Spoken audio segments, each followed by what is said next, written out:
Last night, my daughter-in-law poured a pitcher of ice water over my head while my son laughed, calling it an accident. I sat there dripping wet and silent, but beneath my soaked blouse, a recorder was capturing every cruel word.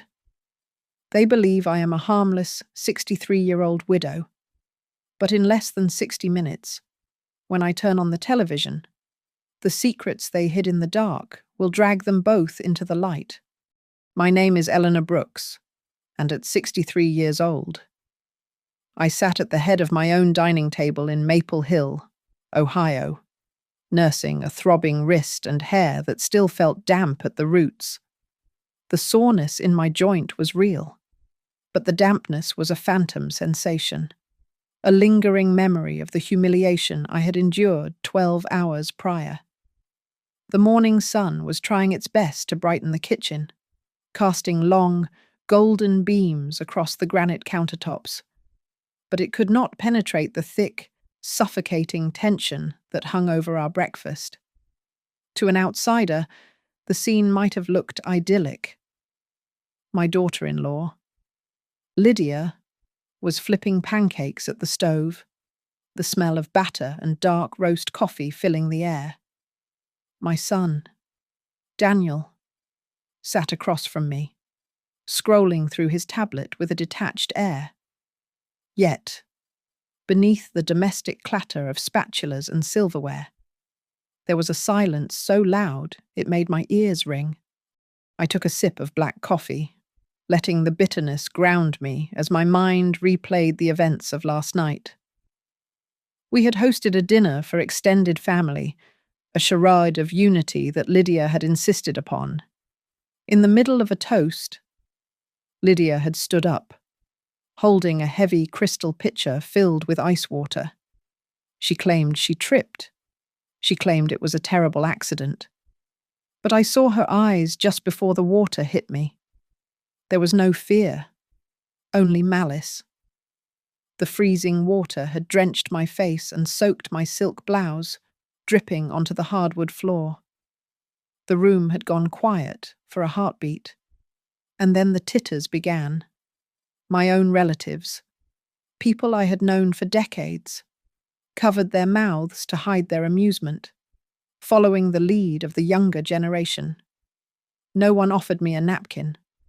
No one asked if I was cold. The cruelest cut, however, had come from Daniel, my only child. The boy I had raised to be a gentleman had looked at his shivering mother and laughed. It was a short, sharp sound that severed the last thread of my maternal denial. He had shaken his head and said that I needed to cool off anyway, adding that perhaps I should lower my ego a bit. That sentence told me exactly where I stood in this house. I was no longer the matriarch. I was an obstacle. I had remained silent then, wiping the water from my eyes with a dignity that infuriated Lydia, though she hid it well. What neither of them knew was that inside my sodden pocket, a digital voice recorder had been running for the entire evening. It captured the splash, the gasps, the laughter, and Daniel's callous remark with crystal clarity. Furthermore, the small, innocuous camera I had installed in the porch light fixture 3 weeks ago had a perfect view of the dining room window. It had recorded the deliberate way Lydia had angled the pitcher. I watched Lydia place a stack of pancakes in the center of the table, her face glowing with the satisfaction of a woman who believes she has finally broken her enemy. She hummed a little tune, completely unaware of the storm gathering just out of sight. She did not know that the humiliation last night was merely the final data point in a dossier I had been compiling for 2 months. I had let them steal, lie, and manipulate, because I needed the evidence to be overwhelming. Inside the pocket of my housecoat, my fingers brushed against the cold metal of a USB drive. It held the keys to their destruction. Beside my plate, my phone lay face down, silent for now. I had programmed a specific alarm disguised as an incoming call that would ring in less than an hour. It would signal the arrival of the only people in this town who still respected the law. I looked at Lydia's smiling face and took another sip of coffee. She thought she had won, but in less than 60 minutes, her entire world was going to shatter. To understand how I ended up with a recorder in my pocket and a camera on my porch, you have to understand the silence that filled this house before the chaos arrived. My marriage to Mark Brooks lasted 35 years, a span of time that felt both like a lifetime and a fleeting moment. Mark was a man of grease and gears, the proud owner of Brightwave Laundries, a chain of 4 laundromats scattered across the suburbs of Cleveland. While he kept the machines humming, I kept the books balanced. I spent my days as the chief accountant for Harborline Logistics, a trucking firm where I learned to spot a missing penny from a mile away. We lived simply. We drove cars until the wheels threatened to fall off and saved every spare dollar to reinvest in the laundromats. We were partners in every sense of the word, building a fortress of security for our old age. Then came that Tuesday in November. I found Mark on the concrete floor of the garage, his favourite wrench lying inches from his hand. A massive stroke had taken him before he hit the ground. I remember the cold seeping into my knees as I knelt beside him. Waiting for an ambulance I knew would be too late. The weeks that followed were a blur of black clothes and sympathetic casseroles.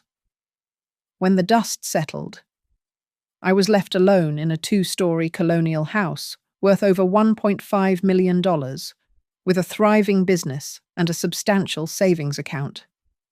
Because Mark had always insisted on prudent tax planning, every single asset, from the deed to the house to the business licenses, was solely in my name. I was wealthy on paper, but the echoing emptiness of the master bedroom made me feel like the poorest woman in Ohio. Daniel, our only son, lived in Columbus with Lydia. Before Mark passed, we saw them perhaps once every few months. Lydia was always too busy with her freelance marketing career to make the drive, or so Daniel claimed. But at the funeral, everything changed. Daniel held me with a desperation I had not felt from him since he was a child. He wept into my shoulder and swore he would not let me fade away in this big house alone. Lydia was transformed as well. She was gentle and attentive, helping me sort through the mountains of paperwork and insisting on scrubbing the kitchen floors herself. She started calling me Mom in every sentence, her voice dripping with a sweetness that I was too grief-stricken to question. The loneliness was a physical weight, heavy and suffocating. I began to live for their weekend visits. I craved the sound of the television blaring in the den and the smell of Lydia's cooking, even if it was too salty. I needed the noise to drown out the silence Mark had left behind. I allowed myself to believe in the sanctity of family. I told myself that blood relations were the one safe harbour in a chaotic world. I believed that a son would never harm the mother who raised him, and that a daughter-in-law who called me Mom surely had my best interests at heart. It was a naive, foolish belief that would cost me dearly. It was on a rainy Sunday afternoon, 3 months after the funeral, that Daniel planted the seed. He sat me down at the kitchen table, held my hand, and looked at me with earnest, tear-filled eyes. He suggested that he and Lydia move back to Maple Hill permanently. He said they could not bear the thought of me being alone in such a large house. He proposed they move in to take care of me, to manage the heavy lifting, and to fill the house with life again. I looked at my son, saw only love in his face, and said yes. I did not know then that I was inviting wolves into the fold, and that his offer to care for me was the opening move of a long, calculated con. The invasion of my home did not happen all at once like a flood. It was a slow, creeping tide that rose inch by inch until I was drowning in my own living room. When Daniel and Lydia arrived, they brought a modest number of boxes that fit neatly into the upstairs guest suite. I thought that would be the extent of it. But within weeks, their possessions began to multiply. Their boxes colonized the garage, pushing my car into the driveway, and then stacked up in the basement, blocking the path to the laundry machines. The final blow came when they requisitioned Mark's old home office. They claimed they needed a dedicated workspace for their projects. But I watched with a tight chest as they dismantled my husband's desk and packed his books away, effectively erasing the last sanctuary of his memory. Lydia wasted no time in stamping her authority on the decor. She declared that the heavy oak furniture Mark and I had chosen 20 years ago was too gloomy and outdated. Without consulting me, she ordered a beige sectional sofa that looked too fragile to sit on and started sweeping Mark's framed photos and bowling trophies into plastic bins. When I tried to protest, to say that those objects held memories, she just smiled tightly and said she was trying to let the light in. I looked to Daniel for support, but he simply squeezed my shoulder and told me that I needed to be flexible. He said that for this arrangement to work, Lydia needed to feel like this was her home too, not just a museum she was visiting. Once they had secured their physical territory, the financial requests began. It started one evening after dinner, when Daniel looked particularly haggard. He told me that his company, Skyline Metric, was going through a brutal restructuring phase.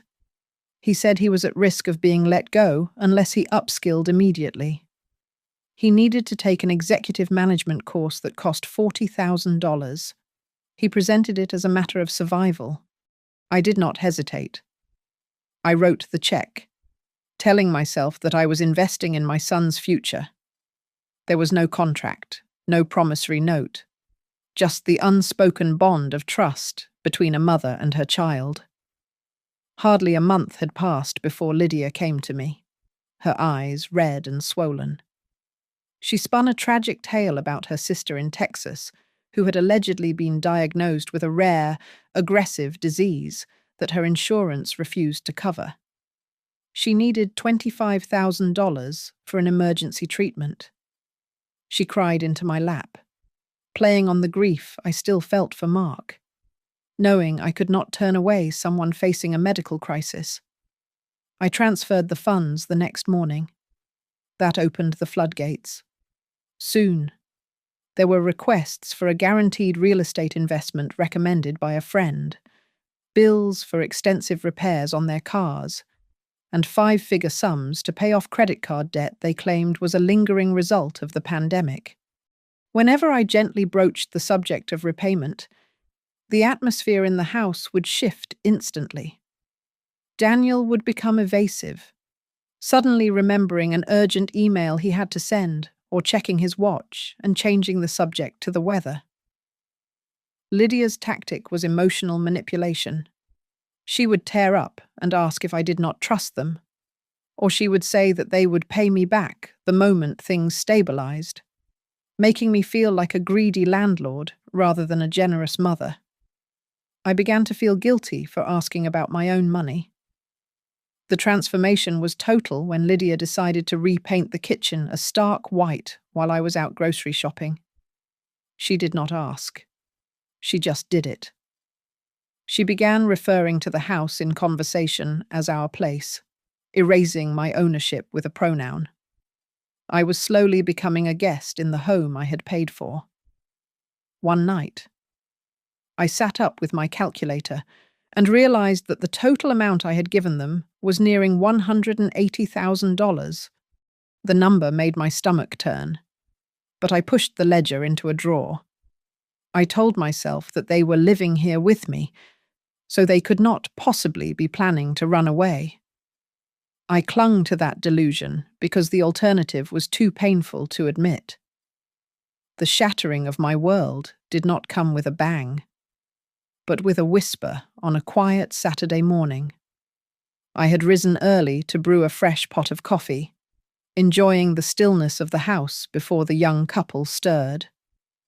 As I walked past the guest suite that Daniel and Lydia had claimed as their own, the door was slightly ajar. I intended to keep walking. But then Lydia's voice drifted through the crack, cold and sharp as a shard of glass. She asked Daniel a question that stopped my heart in my chest. She asked him how much longer his mother planned to keep breathing. I stood frozen in the hallway, my hand gripping the banister so hard my knuckles turned white. I ceased to breathe, terrified that even the sound of an exhale would betray my presence. I needed to hear the rest. Inside the room, Lydia continued her tirade, her voice dropping to a conspiratorial hiss. She complained that I was only 63 and still far too healthy. She told Daniel that they could not possibly wait another 20 years to get their hands on the house and the laundromat chain. She insisted they needed to find a way to legalize their control over the assets much sooner than nature intended. I waited for Daniel to defend me.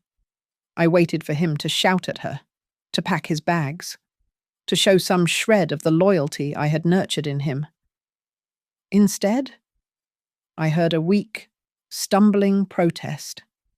He mumbled that I was his mother, but his voice lacked conviction. Lydia cut him off instantly, her tone dripping with contempt. She argued that people my age deteriorated quickly and that I would be senile soon enough. She said they needed to prepare a new power of attorney and a revised will immediately. Otherwise, I might spend their inheritance on something foolish. Then she dropped a name that sent a chill down my spine. She mentioned a lawyer named Victor Hale, a man she had been recommended who specialized in elderly guardianship. She explained that all they needed were a few medical reports citing memory loss and a couple of witnesses to testify that I was becoming confused, and the legal system would do the rest. I retreated to my bedroom with the silence of a ghost and locked the door. I slid down against the wood and sat on the floor, burying my face in my hands. For the first time since Mark died, I cried, but I did not let a single sound escape my throat. The realization was physical, a nausea that roiled in my gut. My own son, the boy I had carried and raised, was in the next room discussing how to turn me into a breathing corpse that could only sign checks. He was not just passive, he was complicit. In that dark moment on the floor, something inside me hardened. I wiped my tears and made a decision. I would not confront them.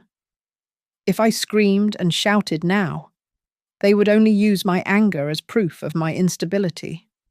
I realized I was living with people who were capable of going far beyond simple paperwork. I needed to be smarter. I needed to be invisible. I waited until Monday to make my move. I scheduled a private meeting with Harold Quinn, the elderly finance manager who had been with Brightwave Laundries since Mark started the business. Harold was as reliable as the sunrise. I asked him to print out the full bank statements for the entire year, not just the summaries I usually glanced at. We sat in his cramped office, poring over the lines of data. What we found made the air leave the room. Aside from the large sums I had knowingly loaned them, there was a pattern of smaller, unauthorized withdrawals. Every Friday afternoon, between $2,000 and $3,000 vanished from my operating account. I looked at the timestamps. They coincided perfectly with the hours I spent at my weekly yoga class. The authorization method was a digital signature, one that Daniel had access to because I had trusted him to help with some administrative tasks. He had been siphoning my life's work, week by week. while I was busy trying to stay healthy for a future he was trying to steal. Harold Quinn studied the bank statements with a grim expression that matched the pit in my stomach. He did not offer empty platitudes. Instead, he leaned across his desk and told me that I needed more than an accountant. I needed a shark. He referred me to Amelia Ross, a high-profile attorney in Cleveland who had built her reputation on destroying those who preyed on the vulnerable elderly. I made the appointment immediately, carrying the evidence of my son's betrayal in a nondescript tote bag. Sitting in Amelia's glass-walled office, I recounted the conversation I had overheard and laid out the financial records. Amelia listened with an intensity that made me feel seen for the first time in months. She did not soften the blow. She told me bluntly that I was the target of a forced guardianship script. She explained that they were manufacturing a narrative of incompetence to strip me of my rights and seize my assets legally. She warned me that time was running out and advised that we needed to build a fortress of evidence before they could file their first motion. We went to work immediately. Amelia quietly revoked the existing power of attorney that Daniel held, replacing it with a robust document that placed control solely in her hands and mine. She contacted my banks and instructed them to flag every transaction for review without alerting Daniel, effectively turning the accounts into traps that would record every unauthorized withdrawal. But Amelia knew legal paperwork was not enough. She introduced me to Marco Alvarez, a former police detective working as a private investigator. Marco was a man of few words and sharp eyes. I hired him to be my shadow. He installed hidden cameras in my living room, kitchen, and porch while the house was empty, and then he began to follow Daniel and Lydia. The first report Marco delivered was a revelation. Daniel and Lydia had lied about giving up their apartment in Columbus. They had kept the lease, maintaining it as a secret sanctuary for their vices. Marco showed me photographs of them hosting raucous parties with friends, surrounded by expensive bottles of liquor and designer clothes, all funded by the money they claimed was for medical emergencies and education. They were living a double life, playing the role of struggling, dutiful children in my house while laughing at my expense in theirs. However, the surveillance took a darker turn when Marco tracked Lydia alone. He captured images of her meeting a well-dressed man in his 50s at dimly lit bars and secluded hotels. It was Victor Hale, the lawyer Lydia had mentioned to Daniel. The photos showed them leaning close, hands touching, sharing an intimacy that went far beyond attorney and client.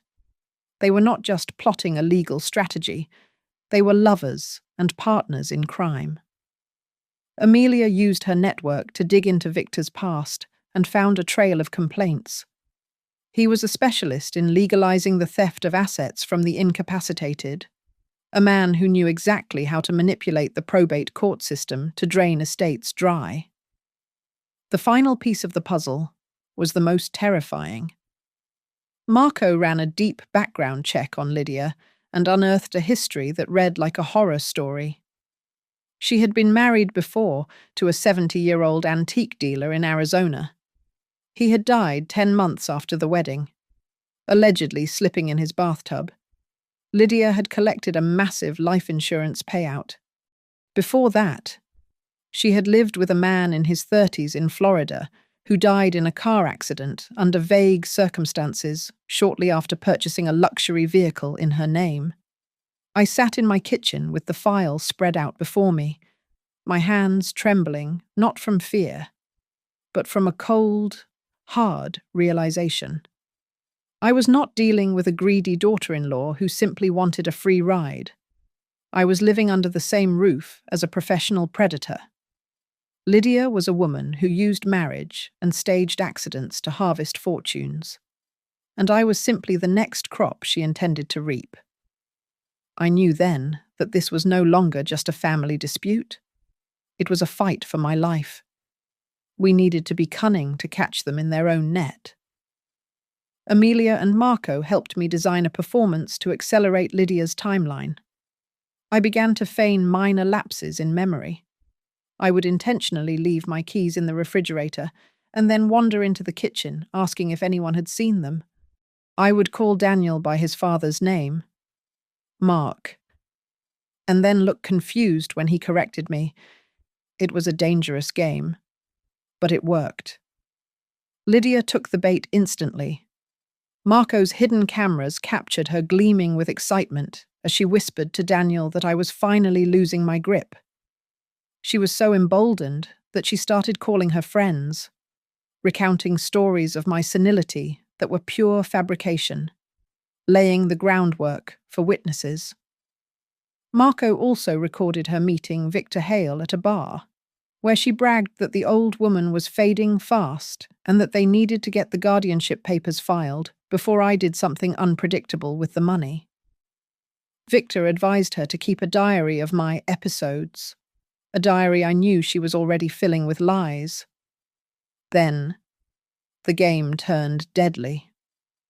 One evening, Lydia came to me with a cup of herbal tea and a small, innocuous-looking pill. She claimed it was a natural supplement to help me sleep better. As she had noticed, I was restless. My accountant's instinct for detail kicked in. I pretended to take it, but palmed the pill, later handing it to Marco for analysis. The lab results were chilling. It was a strong sedative that, if taken regularly, would cause confusion, dizziness, and memory loss symptoms that would perfectly mimic dementia and increase my risk of a fatal fall. I knew I had to act before she increased the dosage. I continued to play the part, pretending to be groggy. But I never swallowed another thing she gave me. In the background, Amelia and I quietly executed a new will. I left the house to the Silver Harbor Foundation, a charity supporting elderly abuse victims. The laundromats would go to my niece and Harold. Daniel would receive a pittance, and Lydia would get nothing. We recorded a video of me signing this will, proving my absolute mental clarity. All the pieces were in place. We just needed one final, undeniable event to seal their fate. Lydia approached me on Wednesday with a smile that looked like a baring of teeth, proposing a family dinner for Friday night. She called it a peace offering, a chance to reset the atmosphere in the house after weeks of simmering tension. She mentioned she had invited a few close friends and a charming gentleman named Victor, whom she introduced as an old friend from her university days. I knew exactly what this was. It was not a dinner party. It was an audition for my competency hearing. She wanted Victor Hale to witness the senile old woman in her natural habitat. I accepted with feigned gratitude. And on Friday evening, I dressed with deliberate precision, choosing my best navy silk blouse and applying my makeup with a steady hand. I refused to look like the crumbling wreck they wanted me to be. The dining room was dimly lit, crowded with Lydia's friends who looked at me with pitying curiosity. Victor Hale sat directly across from me, his eyes scanning my face like he was reading a legal brief. Throughout the meal, Lydia performed the role of the exhausted caregiver to perfection. She regaled the table with exaggerated stories of my forgetfulness, claiming I had left the stove on or locked myself out of the house, events that had never happened. Victor leaned in, his voice dripping with false concern, and asked if I often found myself confused about where I was or if I had trouble managing my monthly bills. I played along, deliberately mixing up the days of the week and repeating a story about Mark twice, watching them exchange knowing glances. But every now and then, I looked Victor dead in the eye and corrected a specific detail about the local tax code, just to see the confusion flicker behind his glasses. When the main course was cleared, The air in the room grew heavy. Lydia decided it was time to close the trap. She brought up the financial power of attorney papers I had refused to sign the previous week. She spoke to the group, but looked at me, sighing that it was difficult when elderly parents clung to control simply because they were afraid of facing their own mortality. She painted my refusal as an act of stubborn vanity. I wiped my mouth with a napkin and stated clearly that I had not signed them because I wanted my own lawyer to review the terms first. The silence that followed was absolute. Lydia froze, her eyes darting frantically to Victor. The mention of independent legal counsel was not part of their script. Lydia's face flushed with a mix of panic and rage. She stammered that I was being paranoid and that I did not trust my own family. I looked to Daniel, waiting for him to step in, to be the son I remembered. Instead, he slammed his hand on the table. He looked at me with disgust and said that I was delusional from living alone for too long and that I was making everything difficult for the people trying to help me. His words cut deeper than any knife, confirming that he was no longer my son, but merely Lydia's husband. Lydia stood up abruptly, grabbing the large crystal pitcher filled with ice water from the sideboard. She walked back toward the table, her movements jerky with adrenaline. As she passed behind my chair, she did not stumble. I felt the air shift before the water hit. She tipped the pitcher with deliberate force. A cascade of freezing water and ice cubes crashed onto my head, soaking my hair, running down my neck, and drenching the silk blouse I had put on with such care. She gasped theatrically and dropped the pitcher to the table with a clatter, claiming her hand had slipped. But then she let out a high, nervous giggle that sounded more like a cackle. For a second, the room was silent. Then, her friends began to chuckle, taking their cue from her. Daniel looked at his shivering, dripping mother and smirked. He leaned back in his chair and told me that I probably needed to cool off anyway because it was just water. In that moment, the cold I felt had nothing to do with the ice melting against my skin. It was the Arctic chill of realizing my son was gone forever. I did not cry. I did not scream. I stood up, water dripping from my nose and chin, and smiled at them. I told them it was fine, and that accidents happened, underneath my ruined clothes. The small red light of the voice recorder was steady, and through the window, I knew the porch camera had captured the angle of her arm perfectly. They thought they had broken me, but they had just handed me the weapon I needed to end them. After the door clicked shut behind me, I did not rush to the bathroom to dry off. Instead, I moved straight to my desk, water still dripping from the hem of my blouse onto the carpet. I connected the voice recorder and accessed the cloud feed from the porch camera. My fingers flew across the keyboard, sending the files to the secure server Amelia had set up. Within minutes, a video call window popped open on my laptop screen. Amelia and Marco were both there, their faces illuminated by the blue glow of their monitors. We watched the footage together in silence.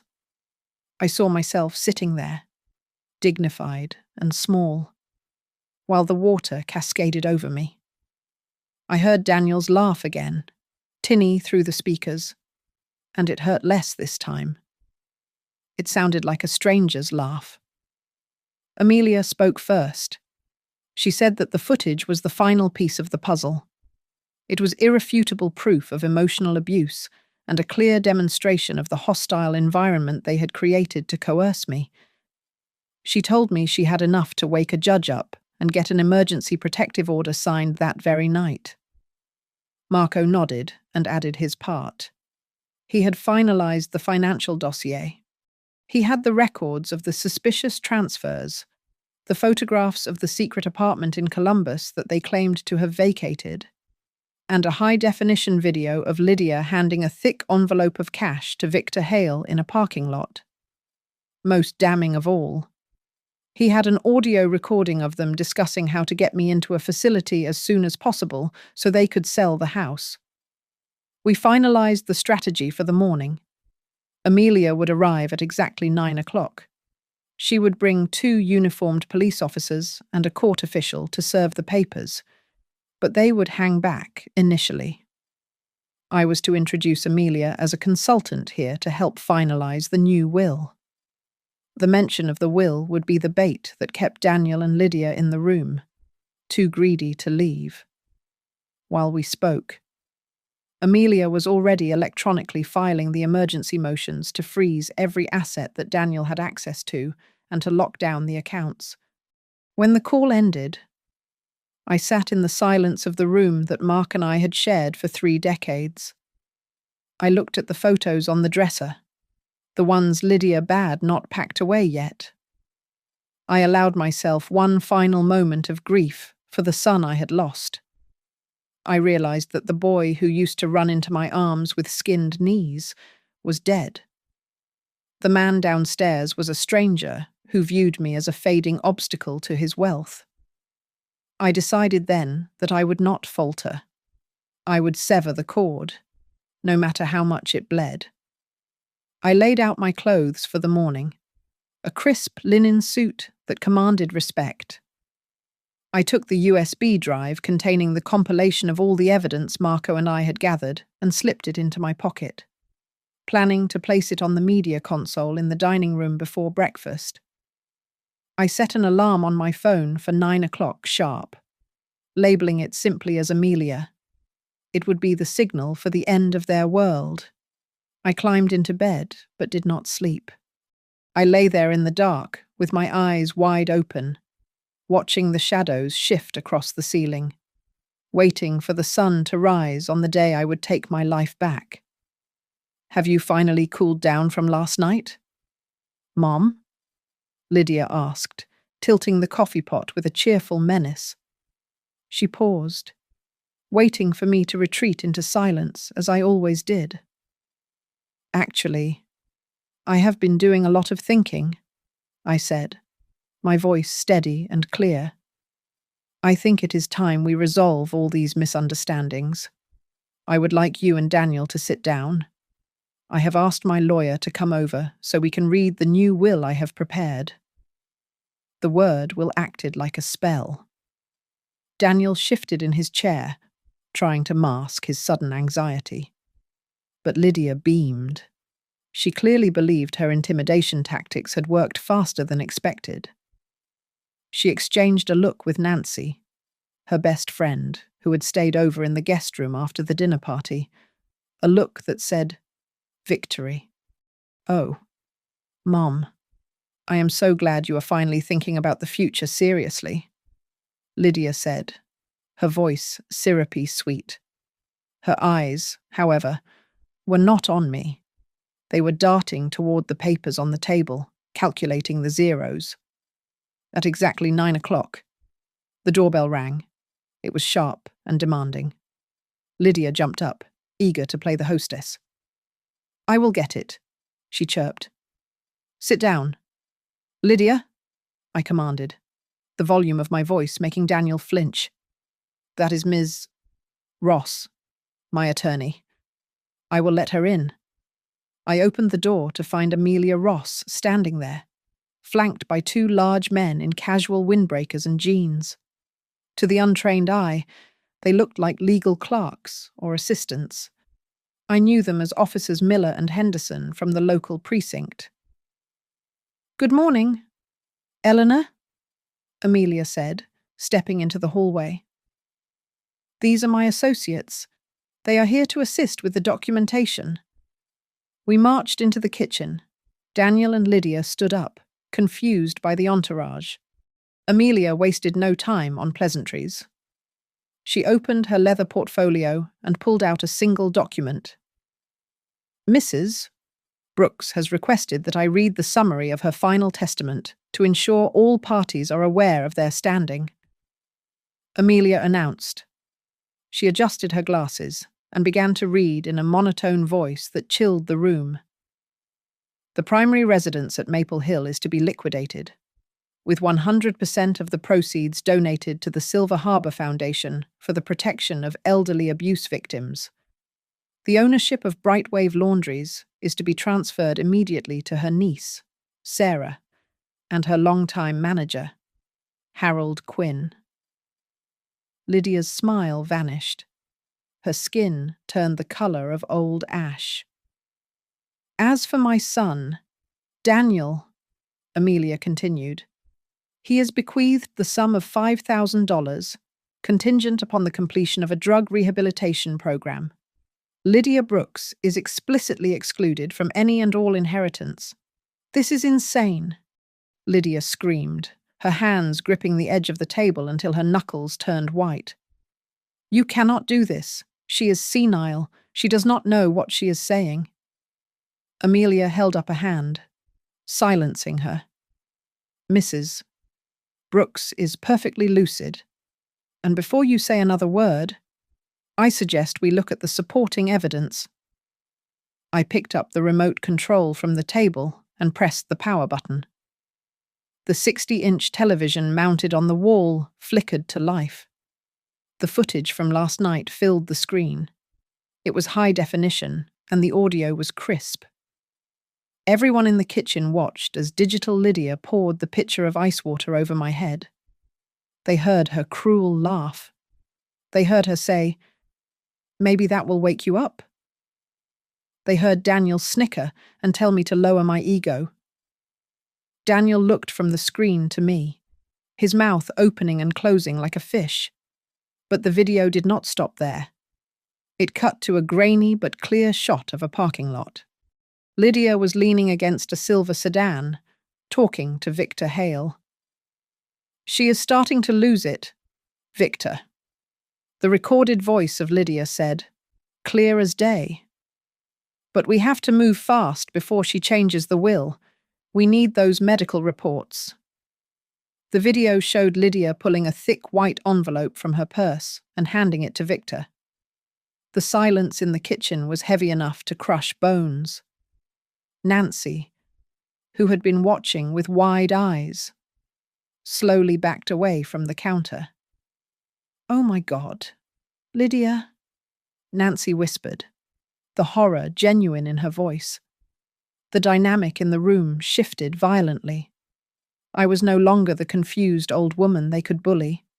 I was the prosecutor, and they were the defendants in a trial they did not even know had started. Lydia looked at the screen, then at me, her face a mask of absolute terror. She realized, finally, that the water she threw last night had not drowned me. It had washed away my mercy. Lydia did not scream immediately. Instead, she lunged toward the television, her fingers clawing at the air as she tried to rip the power cord from the wall. She never made it. The two men in windbreakers moved with startling speed. They stood up, pulled badges from their pockets, and blocked her path. Officer Miller announced firmly that they were executing an emergency protective order for me, and that both Lydia and Daniel were being detained for questioning regarding elder abuse and conspiracy to commit fraud. Amelia stepped forward, her voice cutting through the chaos like a gavel. She laid out the evidence with brutal efficiency. She listed the unauthorized withdrawals and the existence of the secret apartment in Columbus they had maintained with my money. Then she dropped the heavy blow. She revealed that her team had uncovered Lydia's history, specifically the suspicious insurance payouts following the deaths of her previous husband and boyfriend. She mentioned that Victor Hale was currently being visited by state investigators for his role in preparing fraudulent guardianship papers. Daniel began to hyperventilate. He looked at the officers and then at me, sweat beading on his forehead. He stammered that he had no idea things had gone this far and tried to claim Lydia had manipulated him. Amelia did not let him finish. She tapped the tablet in her hand, and a new audio file played through the television speakers. It was Daniel's voice, clear and undeniable. He was telling Lydia that once I was in the nursing home, they could drain the accounts without anyone asking questions. The colour drained from Daniel's face as his own words condemned him. Lydia, realizing the walls were closing in, screamed that I was a liar. She yelled that I was making it all up because I was jealous of my son's happiness. In response, the television screen changed one last time. The footage from the hidden kitchen camera played. It showed Lydia 2 nights ago, crushing a pill and stirring it into my herbal tea while looking over her shoulder. The room went dead silent. There was no defense against that image. I turned to Daniel. I looked him in the eye and spoke with a calm that surprised even me. I told him that from the moment he stood and laughed while his wife humiliated me with that pitcher of water, he had ceased to be my son. I told him he had severed the bond between us, not by stealing my money, but by stealing my dignity. Daniel collapsed into his chair, sobbing. He reached out to grab my hand, begging for forgiveness. I pulled my hand back sharply. It was not out of hatred, but out of necessary survival. I knew that if I showed weakness now, they would eventually find a way to bury me. The click of handcuffs on Lydia's wrists was the loudest sound in the room. Her face was a mask of pale terror, exactly as I had envisioned. She looked around the room for an ally, but Nancy refused to meet her eyes, and the officers were impassive. Before Officer Henderson led her out, Lydia twisted her head back and spat out one final threat. She hissed that I would die alone in this big, empty house. I looked at her and replied simply that I would live in this house, whereas she certainly would not. Officer Miller read them their rights and the preliminary charges, emphasizing the intent to cause emotional distress and financial exploitation. Amelia confirmed that the court had frozen all assets and that Daniel was barred from accessing any accounts. I watched them being led out the front door, the flashing lights of the police cruisers painting the hallway in bursts of red and blue. Then the door closed, and the house was quiet. I stood alone in the center of my kitchen. My hair was still tacky with the residue of the sugar water Lydia had thrown, a final remnant of the disrespect I had endured. But my hands were steady. I turned away from the window and walked to the counter. I poured the old coffee down the sink and started a fresh pot. The rich aroma filled the room, smelling like freedom. I did not need a grand epilogue or a fairy tale ending. I just needed this moment, right here, where I stood in my own home, safe and entirely in control of my remaining years. Thank you so much for listening to my story. I would love to know where you are tuning in from. So please drop a comment below and share your thoughts on what you would have done in my shoes. If you enjoyed this story, please make sure to subscribe to Grandma's Family Diary, hit that like button, and smash the hype button to help this video reach more people who might need to hear it.